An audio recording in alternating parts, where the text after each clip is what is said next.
Avant toute chose, les amis, laissez-moi vous parler du contexte de cette vidéo. Alors que je venais de poster notre sujet sur la chanson Brenda's Got a Baby, Brenda a un bébé de Tupac, dans laquelle je vous parlais de l'histoire vraie qui se cache derrière cette chanson, et alors que je lisais vos commentaires, l'un d'eux a grandement piqué ma curiosité, celui de Zipatipa, qui avait écrit, je cite, « Eh bien, je te conseille très très fortement l'histoire de la chanson Dance with the Devil par Immortal Technique. Je pense que tu seras assez choqué. » Voilà, alors déjà merci à toi si tu passes par là. Et donc je m'étais dit, ok, tu jetteras un œil quand tu auras le temps, ce que j'ai fini par faire. Et le moins que l'on puisse dire, c'est que Zipatipa avait raison. J'ai été choquée, et croyez-moi, je pèse mes mots quand je dis ça, tellement j'étais plus que choquée même. En gros, j'ai lu que la chanson était effectivement tirée d'une histoire vraie. Elle parle d'un certain William Billy Jacobs, jeune recrue au sein d'un gang new-yorkais qui, dans le cadre de son initiation, a participé au V d'une femme dont, je cite, « la chemise couvrait son visage » et qui a découvert, en lui retirant cette chemise, que c'était là sa propre mère. Ce qui signifie qu'il avait V sa mère par inadvertance. Et que, ne supportant pas d'avoir fait ça, il avait fait le choix d'en finir. Et là, j'ai tout arrêté. Ça fait un moment quand même que le sujet est écrit, mais au moment où j'ai découvert ça, j'ai tout arrêté, il fallait que j'en sache plus. C'est parti donc pour un format Vortex, afin de tirer tout ça au clair. Je vous propose donc de découvrir aujourd'hui la triste histoire qui se cache derrière Dance with the Devil.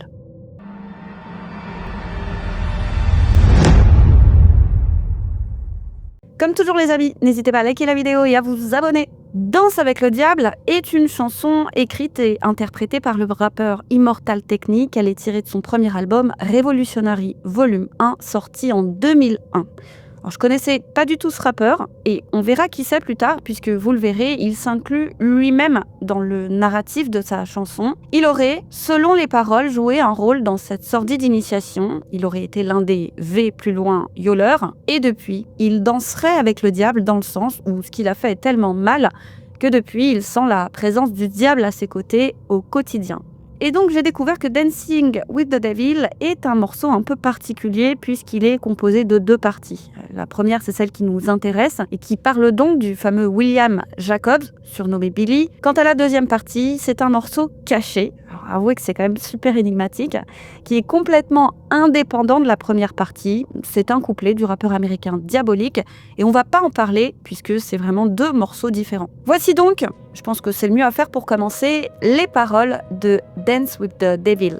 Couplet 1. J'ai connu un mec dont le vrai nom était William. Sa priorité était de faire des millions, être le plus grand gangster que le monde ait jamais vu. Il des actrices et sniffait de la farine dans ses rêves. Un jeune esprit corrompu dès l'âge de 13 ans. Ce mec n'avait jamais eu de père et sa mère était une craquette. Elle laissa tomber la pipe à crack, mais pour chaque année passée sobre, le cœur de son fils se glaçait simultanément. Il commençait à traîner, à vendre des pochons en bas des blocs, à mater les meufs, à guetter les possibles coups fourrés. Il était fasciné par les possessions matérielles, mais il avait compris que l'argent ne pouvait pas acheter le respect. Il s'est construit une réputation parce qu'il pouvait arnaquer et voler, mais il a fini enfermé une fois et n'a pas hésité à chialer. Donc les criminels avec qui il traînait ne le prenaient pas au sérieux. Tu vois, moi et les mecs comme eux n'ont jamais été égaux. Je ne projette pas mes insécurités sur les autres. Ils devenaient amis avec les autres pour avancer comme des addicts avec les pipes et les seringues. Il pensait devoir montrer à tous qu'il était démoniaque,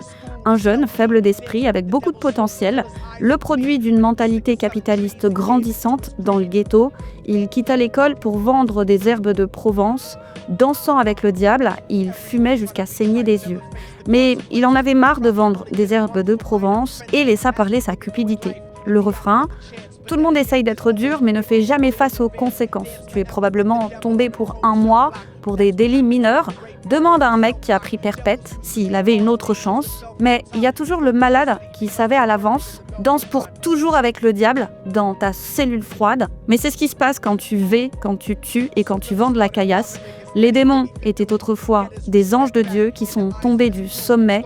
Il n'y a pas de diversité ici-bas car on brûle dans le chaudron. Vient ensuite le couplet 2.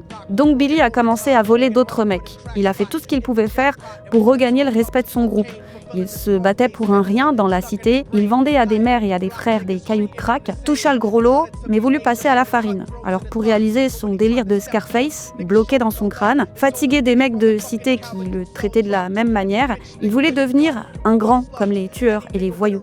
Mais quand il essayait de les atteindre, ils se moquaient de lui. Et ils lui ont dit que n'importe quel lâche peut vendre de la drogue, n'importe quel stop avec une arme peut tuer quelqu'un, n'importe quel mec avec un t-shirt rouge peut prétendre être un membre des Bloods, même Puffy, tiens, P. Diddy, a fumé un mec dans un club. Alors la petite parenthèse, on avait vu ça dans l'une des vidéos sur Diddy. Diddy, c'est d'ailleurs ma phobie. Je vous donne rendez-vous au procès de ce succube des enfers. Donc souvenez-vous, cette histoire de club, c'était le jour où Dilo avait été impliqué. Voilà, il aurait tiré sur quelqu'un dans le cadre d'un conflit et c'est elle qui l'aurait aidé à dissimuler l'arme et le couple s'était rapidement séparé après. Donc je poursuis.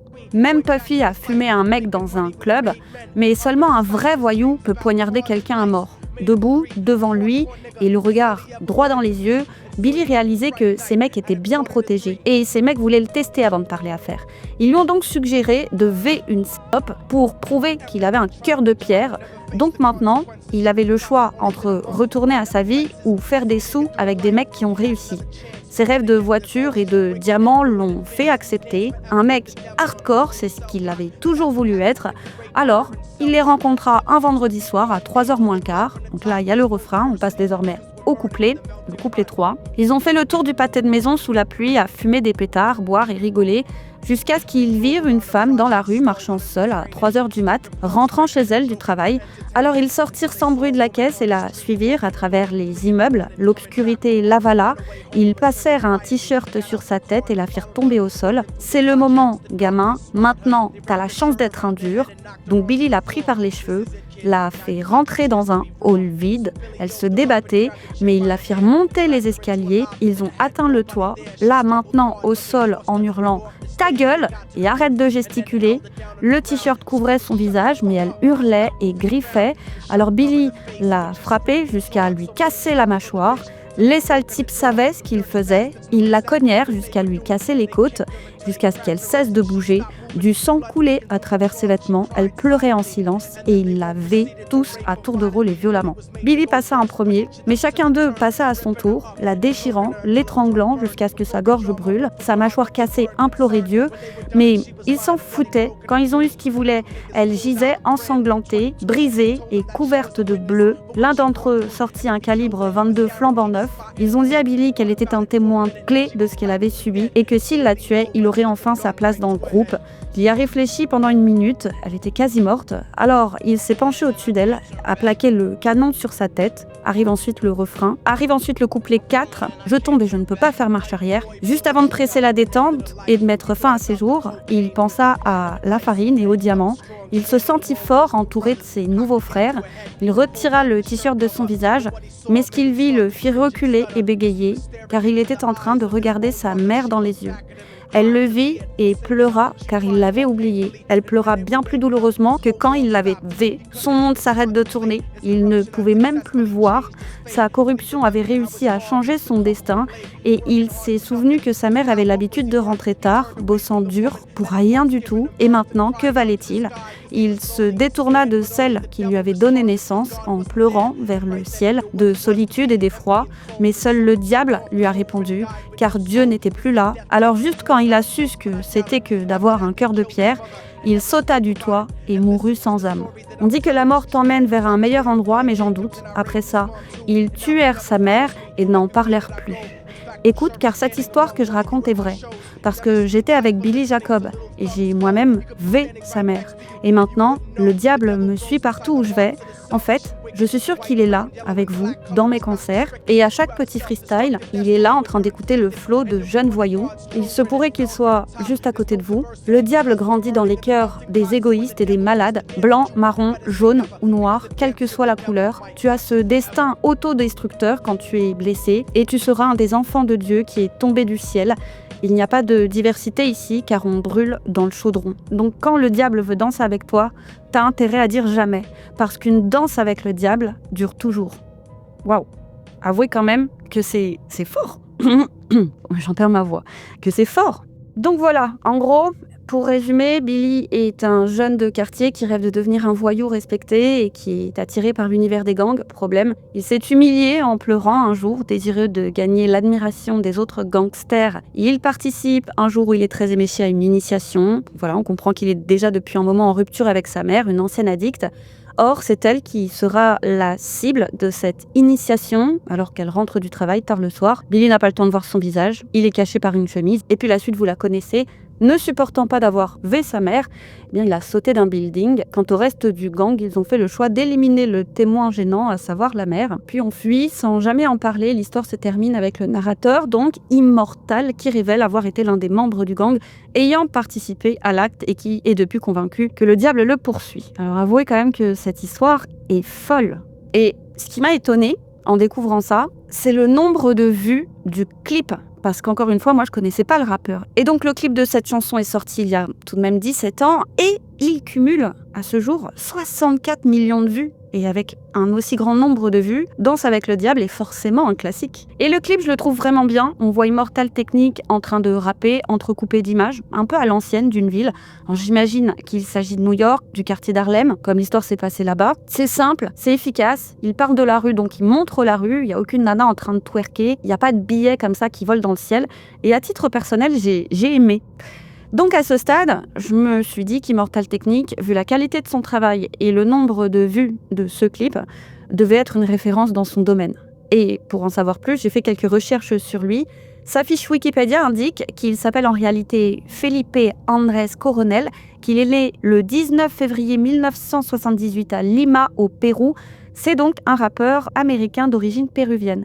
Et c'est en 1980, alors qu'il était âgé de 2 ans, que sa famille avait immigré dans le quartier de Harlem à New York. Il est indiqué que c'est un rappeur engagé dont la plupart des textes sont axés sur des problèmes économiques, politiques et sociaux. Et la raison d'un tel engagement, on la trouve dans son passé. Adolescent, il a plusieurs fois été appréhendé par la police à cause d'un comportement qu'il considère rétrospectivement comme étant égoïste et puéril. Il a étudié à la Hunter College High School de Manhattan, puis a rejoint la Pennsylvania State University, qu'il a quitté assez tôt après avoir été accusé d'agression envers d'autres étudiants lors d'une altercation. Voilà, maintenant qu'on a un peu posé les bases, place au vif du sujet. Ce qui nous intéresse, ce qui m'intéresse, il y en a 3. La première, c'est de savoir si cette histoire est vraie. La deuxième, c'est de retrouver des traces de ce fait divers, que ce soit des articles web, et plus particulièrement, ce serait golden de trouver des brochures de journaux de l'époque, et c'est ce qu'on avait réussi à faire avec le morceau de Tupac. Et enfin, on va essayer de trouver des histoires similaires, car d'après l'auteur, je cite, « ce type d'histoire est monnaie courante ». Or, je ne vous cache pas que des histoires pareilles, j'en ai quasiment jamais entendu parler. Si bien que j'ai eu la sensation que l'histoire de Billy était plus une légende urbaine qu'autre chose. Ça me paraissait beaucoup trop gros, un jeune comme ça qui vait sa mère par inadvertance. J'avais encore jamais vu ça. Mais l'histoire de Billy m'a tout de même fait penser à 2 histoires plus ou moins similaires. La première est fausse et la seconde est vraie. La fausse, c'est justement une légende urbaine. Je l'avais entendue quand j'étais ado, c'était dans les années 2000. C'était la grosse mode des légendes urbaines. Pour les anciens, qui se souvient du film pour ados Urban Legend? À l'époque, c'était trop la tendance. Donc à l'époque, on parlait de la Dame Blanche, de tout ça. Et grosso modo, la légende urbaine en question parle d'un flic américain qui est en patrouille avec ses collègues. Au cours de leur patrouille, ils arrêtent une jeune femme. Elle a été prise en flagrant délit d'infraction. Alors, quelle infraction, je ne sais pas. Elle change selon les versions. Et de toute façon, elle n'a pas vraiment d'importance, puisque c'est pour échapper à une arrestation que la jeune femme va accepter la proposition des policiers, à savoir, ils la laissent partir, mais en échange, elle doit faire crac-crac, boum-boum avec eux. Ce qui arrange les affaires de la jeune femme, marché conclu, elle est de dos, le premier policier fait ce qu'il a à faire, le deuxième aussi, puis vient le tour du troisième, qui lui était resté dans la voiture au moment du contrôle de police et du marchandage. Donc, il n'avait pas vu la jeune femme en question. Alors, à son tour, il fait ce qu'il a à faire, sans voir le visage de la concernée, puisqu'elle est de dos, et bim, elle se retourne, et oh, vision d'horreur, c'est sa fille. Voilà pour la légende urbaine. Et l'autre histoire, la vraie, je l'ai entendue récemment sur la chaîne Légende. C'est, il me semble, un patron de club Olé Olé qui était interviewé. Donc c'est quelqu'un qui a pas mal roulé sa bosse dans ce milieu et ce depuis des décennies, et il a raconté une histoire à laquelle il avait lui-même assisté. Tout s'est passé lors d'une soirée masquée dans son club, et tout se passait bien, jusqu'à ce qu'une habituée vienne le voir. Elle était paniquée. Elle était blanche comme un linge, alors il lui avait demandé si quelqu'un l'avait importunée, puisque son kink à elle, son petit péché mignon, c'était de se faire bip par qui le voulait bien. Donc ce soir-là, plusieurs participants s'étaient relayés à son chevet, on va dire, et forcément, tout s'était masqué comme c'était le but de la soirée. Et voilà pas qu'elle s'est rendue compte, et trop tard, que l'un des mecs qui lui était passé dessus était son père. Alors elle n'avait rien dit à son père et avait fui comme un lapin. Une traumatisée en vaut mieux que deux, j'imagine. Et ça, c'est la seule histoire vraie dont j'ai entendu parler et qui ressemble de près ou de loin à l'histoire de Danse avec le diable. Je poursuis, et c'est sur YouTube que j'ai trouvé les premières sources intéressantes. Ce sont des interviews d'Immortal Technique, l'une accordée à brownpride.com en 2004 et l'autre à la chaîne YouTube Mon Reality en 2012. Et on rappelle que la chanson date de 2001. Il faut contextualiser les choses. À cette époque, j'avais 15 ans. Et en résumé, dans ces interviews, on apprend que la chanson n'a eu de cesse d'intriguer les gens avec les années. Et Immortal Technique confirme dans les deux interviews que l'histoire est bien vraie. Mais il explique qu'il a quand même modifié certaines choses. Il explique qu'il a modifié le passage concernant le moment où Billy décide d'en finir, que donc Billy n'est pas mort ce jour-là. Et il a aussi inventé le fait que lui-même, Immortal Technique, ait participé au V de la femme. Il s'est juste inclus dans le narratif pour les besoins de la chanson. Ce qui veut dire qu'en somme, la chanson s'inspire en partie d'une histoire vraie et quelques éléments de fiction ont été rajoutés. Il a déclaré, je cite, Dance with the Devil, c'est une histoire vraie que je me suis appropriée. Lorsque j'ai écrit la chanson, c'est devenu une légende urbaine, ce qui est dégoûtant. Et les gens ont pensé que j'abordais là des problèmes de V, alors que le but de la chanson, c'était pas ça. C'était de parler de la façon dont nous détruisons la ressource la plus précieuse de la communauté latina et noire américaine, à savoir nos femmes. Fin de citation. Moi, j'aime bien l'idée. Voilà, sensibiliser les gens au travers d'histoires. Finalement, il n'y a pas besoin qu'elles soient réelles. C'est un peu comme la mythologie. Je pense à l'histoire de Narcisse, par exemple, qui, à force de se trouver beau et de regarder comme ça sans arrêt son reflet dans l'eau de la rivière, eh bien, avait fini un jour par tomber et se noyer. Traduction, ne pas accorder trop d'importance à l'apparence, ne pas en faire le centre de son monde, car elle n'est qu'une émanation de l'âme qui est en nous. Et comme le disait Charlotte Gainsbourg, la beauté, c'est comme la TVA, tôt ou tard, on te la retire. Donc, moi j'aime bien la démarche d'Immortal. Et si l'histoire en plus de ça est vraie, du moins en partie, car inspirée d'une histoire vraie, ça rend sa morale encore plus puissante. Et son message, il est noble. Il s'intéresse au sort des femmes issues des quartiers. J'ai continué mes recherches et je suis tombée cette fois sur un podcast. Dans une interview podcast de 2022, Immortal Technique a de nouveau confirmé la véracité de l'histoire. Il a dit qu'il pouvait même emmener qui le voudrait dans le bâtiment où l'incident s'est produit à Harlem. Il a aussi confirmé que oui, la femme en question avait bien fini assassinée ce soir-là. Il a aussi dit que des crimes similaires se produisaient tous les jours dans chaque pays et dans chaque ville. Et que son but, c'était d'attirer l'attention sur la façon dont les femmes noires et latinas des quartiers étaient traitées par les hommes de leur propre communauté. Et ils sont eux-mêmes concernés, puisque ça pourrait être leur tante, sœur, à qui on fait du mal. Et donc c'est ça le vrai message. On maltraite nos femmes. Vous dites on se fait maltraiter par la société parce qu'on est issu de minorité, parce qu'on est pauvre, parce qu'on est dans le ghetto, mais d'un côté vous faites vos victimes, mais de l'autre, vous êtes des bourreaux. Les bourreaux de vos propres femmes. Bon, tout ça, c'était déjà un bon début, mais à ce stade, j'avais trouvé aucun article sur cette histoire. Donc je restais perplexe. Mais j'avais quand même l'intime conviction que ce que dit Immortal est vrai, je pense. C'est un rappeur engagé, il n'hésite pas à appuyer là où ça fait mal, à parler de sujets hautement sensibles. À l'époque, il s'était attaqué au 11 septembre, à une époque où il était vraiment tabou de remettre la version officielle en doute. Que t'aies tort ou raison, à l'époque, tu pouvais littéralement perdre ta carrière en abordant le sujet. Je vous rappelle, et je suis pas du tout en train de dire que c'est vrai, que c'est faux, pas ça du tout. Ça, encore une fois, vous êtes grand, c'est à votre libre appréciation, mais je vous rappelle que si dans le film Batman, Marion Cotillard meurt de façon complètement ridicule, c'est parce que c'est le producteur qui l'a voulu, ou le réalisateur, je sais pas c'est quelle casquette. Pourquoi ? Parce qu'elle avait remis en question publiquement à cette époque la théorie officielle, elle s'était faite lyncher.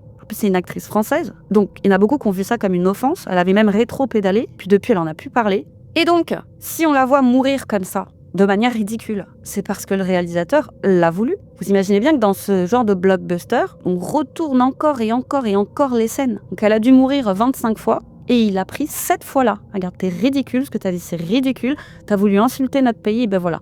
Voilà, parenthèse également fermée. Donc, cet immortal, il était quand même du genre audacieux, qui dise vrai ou faux. Et moi, je me suis dit, c'est pas le profil à raconter tout et n'importe quoi. Son œuvre s'inspire de la vraie vie, des vrais problèmes. Et il a l'air de prendre tout ça très au sérieux. Je vous ai pas tout raconté de ce que j'ai lu, mais il essaye clairement d'informer et de sensibiliser les gens plus qu'autre chose à des problèmes. Il n'empêche que j'étais quand même perplexe sur un point. Je me suis assez rapidement fait la réflexion que, perso, si je vois ma mère en train de marcher comme ça en passant en voiture, je la reconnais de suite. Qu'elle soit de dos, qu'elle soit de profil, que ce soit la nuit et même avec un t-shirt sur la figure. Désolée, je reconnais ma mère. Sa morphologie, ses vêtements, sa voix. Et si ma mère travaillait de nuit et rentrait à 3h du mat, j'aurais pas non plus oublié ça. Alors ça, plus ça, plus ça, plus ça, je pense que j'aurais reconnu ma mère. Mais bon, j'ai pas perdu de vue que Billy était en rupture avec elle depuis un moment. Donc elle avait peut-être changé entre-temps. Mais ça me semblait quand même gros. Voilà, il fallait que j'en sache plus.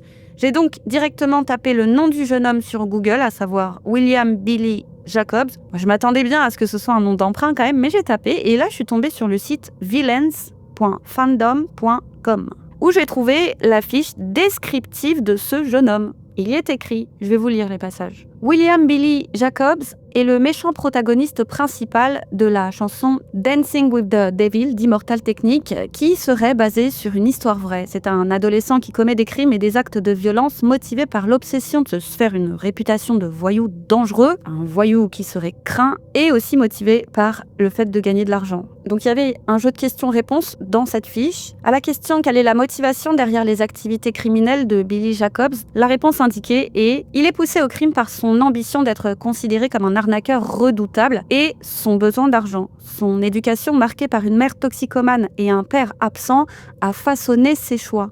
Son parcours criminel a commencé par le trafic de substance et s'est transformé en acte violent. Après avoir été confronté au manque de respect de ses camarades criminels, il s'est tourné vers le vol, l'incitation à des bagarres et le trafic de substances pour reconquérir sa position. Sa quête désespérée de réputation l'a même conduit à participer à une horrible initiation de gang. Autre question, comment l'éducation de Billy Jacobs a-t-elle influencé ses actions dans la chanson ? Billy Jacob a été façonné par son enfance difficile. Alors que sa mère surmontait sa dépendance, l'état émotionnel de Billy s'est durci, alimentant son ambition de devenir un malfrat notoire, en vendant des substances et en quittant l'école assez tôt. Ses premières expériences ont considérablement influencé ses actions et sa trajectoire de vie. Autre question, son personnage est-il basé sur une personne réelle ? Réponse, la chanson est censée être basée sur des événements réels. Est censé, voyez, comme le diable est dans les détails. Il ne fait pas que danser avec les odieuses personnes. Non, il est aussi dans les détails. Donc, est censé, ça veut dire que la personne qui a écrit là, elle en mettrait pas sa main à couper, elle sait pas trop. Autre question, comment la quête de réputation de Billy Jacobs affecte-t-elle sa vie dans Danse avec le diable ? Réponse, son éducation difficile alimente son voyage dans le monde criminel. Il quitte l'école pour vendre des substances, gagnant ainsi la réputation redoutée qu'il recherchait. Cependant, son arrestation et son rôle ultérieur d'informateur entraînant une perte de respect parmi ses pairs. Sans se laisser décourager, Billy continue ses activités criminelles, s'efforçant de regagner sa réputation ternie. Et là, on a un élément intéressant, les amis. Il était indique. Et on sait à quel point les indiques / balances sont mal vus dans les quartiers.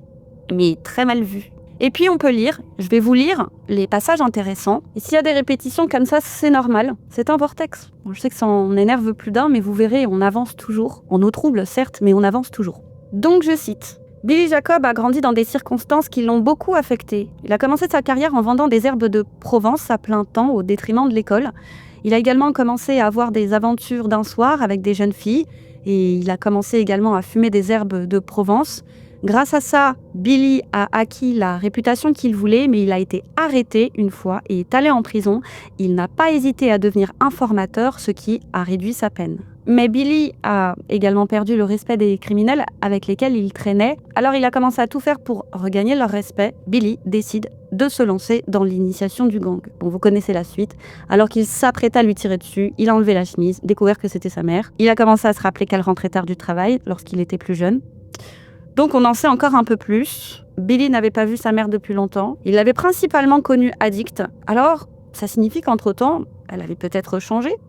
Prenez une personne gravement addicte aux substances les plus nocives, elles sont méconnaissables. Il y a des avant-après spectaculaires. Et parfois, entre deux photos, il s'est passé que quelques mois. Et la personne a pris 10 ans. Et donc, j'imagine que dans le temps, tout l'argent de la maman de Billy devait passer là-dedans. Je doute que tu t'achètes ne serait-ce qu'une culotte, tellement chaque centime va dans ton addiction. Alors si la maman s'était entre-temps arrêtée, on peut imaginer que l'une des premières choses qu'elle a dû faire, c'est de s'occuper de son apparence délaissée, de s'acheter quelques vêtements, chose qu'elle ne pouvait pas faire avant. Ce qui pourrait donc effectivement expliquer que Billy ne l'ait pas reconnu, ni de dos, ni de profil. Voilà, autre époque, autres vêtements et peut-être même autre morphologie. Mais par contre, ce dont je me suis rendu compte, ce site, villainsfandom.com, nous apprend que Billy a sauté. Or, on sait que c'est faux. Et j'avais la sensation que ce site, il parlait pas de faits divers, mais plutôt des méchants dans les œuvres de fiction, puisque villains, c'est le contraire de héros. C'est le méchant dans les films de super-héros. Donc, pour en avoir la certitude, j'ai tapé un nom de criminel assez connu dans la barre de recherche du site, mais qui n'avait fait l'objet d'aucun film. Donc, j'ai tapé Turpin. Voilà, pour la famille Turpin. J'ai rien trouvé. Donc, cette source, elle est peut-être un peu inutile au final. Mais à ce stade, je savais quand même à peu près tout de la chanson. Et pour espérer remonter jusqu'au fait divers originel, j'ai tenté des recherches par mots-clés.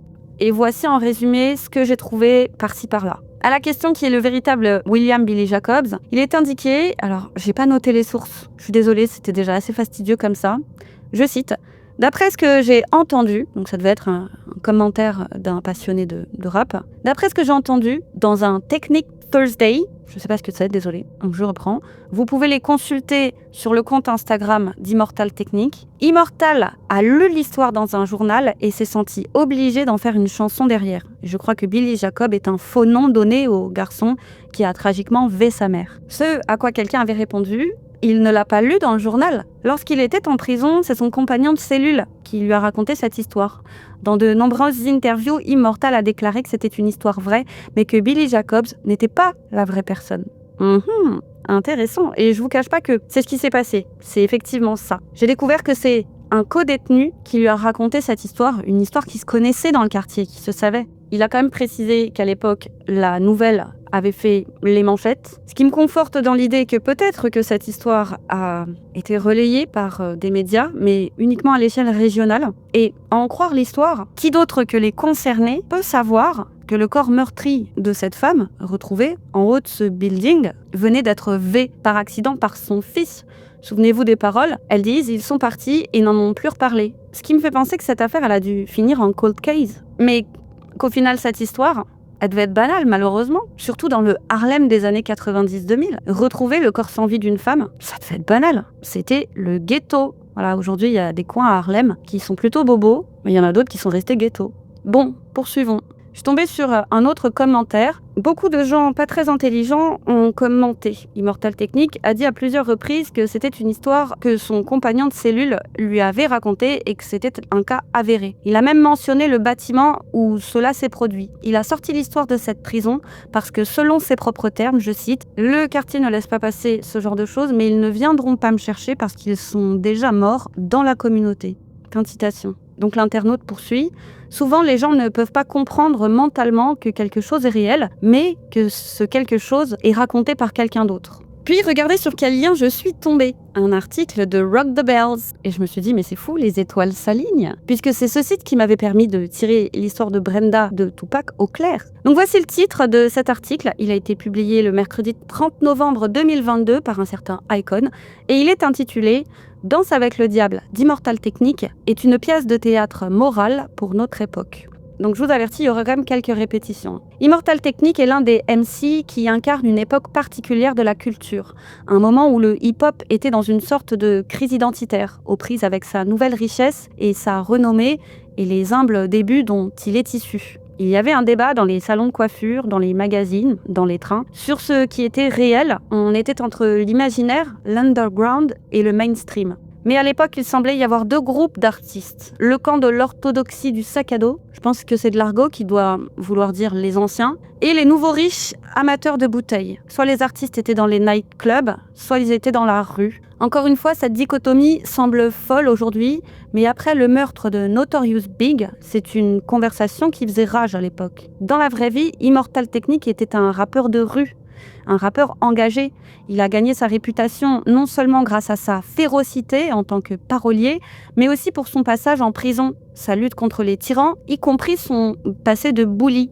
On trouve des références à des accrochages bien documentés alors qu'il était au lycée, notamment à l'encontre d'un certain Lin-Manuel Miranda qu'il aurait fourré dans un casier ou une poubelle, les deux étant maintenant amis et admirant le travail humanitaire l'un de l'autre. Revolutionary Volume 1, le premier album d'Immortal Technique est sorti de manière indépendante le 14 septembre 2001, donc c'est un son indé, grâce à l'argent que le rappeur originaire d'Harlem avait gagné en parcourant le circuit de battle rap de New York. Immortal Technique se consacrait à son travail indépendant hors de l'industrie, vendant des copies de ses albums de main en main lors des battles, des spectacles ou parfois au coin des rues. Felipe Cornell a appris l'esprit d'entreprise en vendant ses produits dans cette économie souterraine artistique qui était celle de New York. Des challengers de battle de rap achetaient ses CD aux mecs qui achètent des blunts. Revolutionary Volume 1 a eu un impact aux États-Unis et finalement dans le monde entier. Ça a permis au rappeur de signer avec un petit label indépendant, Viper, et il est devenu le seul rappeur non signé à obtenir une place très convoitée dans la section hip-hop Quotable de The Source, le consolidant ainsi dans une sorte de statut légendaire. Immortal Technique est rapidement devenu un incontournable dans les cercles underground, portant le flambeau de ce que nous appelons le rap conscient. Pour beaucoup, ce n'était pas seulement les paroles d'Immortal Technique et son débit brut et engagé qui le rendaient si attrayant, c'était aussi ses idées politiques. Dans ses conversations avec ses pairs, comme Dead Prez, il s'est inscrit dans la tradition de Public Enemy et du Black Heart Movement. Bon, dans cet article, on en apprend juste un peu plus sur le rappeur, mais il y a quand même un lien vers une interview de 38 minutes que j'ai écoutée, et c'était là ma dernière tentative. Voilà, tout ce que je viens de vous dire, ça a l'air court, mais ça m'a pris des jours. Et à ce stade, j'avais intégré l'idée que je pourrais jamais retrouver le fait divers en question, puisque c'était là du bouche à oreille. Et j'avais pas tort, puisque cette dernière tentative s'est soldée par un échec, puisque j'ai rien appris de plus. Ça veut donc dire qu'on n'en saura pas plus. Voilà donc l'histoire. C'est un co-détenu qui en a parlé à Immortal. Les jeunes ont puis tué leur victime avant de s'enfuir. Le fils de la victime s'étant rendu compte des choses que trop tard. Voilà, la femme est retrouvée morte. Ça fait les manchettes à l'échelle régionale. Comme je vous le disais, probablement un petit article de quelques lignes perdu au milieu de plein d'autres à cause de la criminalité qui gangrène littéralement le quartier à l'époque. Et la nouvelle n'a pas dû marquer les esprits. Et je pense que donc les criminels n'ont jamais été appréhendés. Et si ils l'ont été, vous imaginez bien qu'ils ont dû se garder de raconter tout ça aux policiers. Mais la nature humaine est ainsi faite. Tu racontes ça à un ami, puis un autre, et puis ça se répand comme une traînée de poudre. Et donc, encore une fois, j'imagine mal un rappeur conscient raconter des foutaises. Moi, d'instinct, je le crois Immortal. Mais on ne peut toutefois exclure l'hypothèse qu'il ait inventé tout ça afin de lancer sa carrière. Tout est possible. Donc, à ce stade, j'avais répondu à mon interrogation numéro 1, à savoir si l'histoire était vraie. À la deuxième également, puisque je n'ai malheureusement pas trouvé de traces de ce fait divers sous forme d'articles d'époque. Ne restait donc plus que ma troisième interrogation, c'était la suivante, essayer de trouver des histoires similaires, car d'après l'auteur, ce type d'histoire est monnaie courante. Et je me suis rendu compte, en travaillant le sujet, que cette troisième interrogation, elle était un peu hors contexte, puisqu'on a découvert qu'Immortal sous-entendait par là que c'était pas des histoires de V, d'enfants, de mères qui étaient monnaie courante, mais des histoires de femmes maltraitées par des membres de leur propre communauté. Voilà.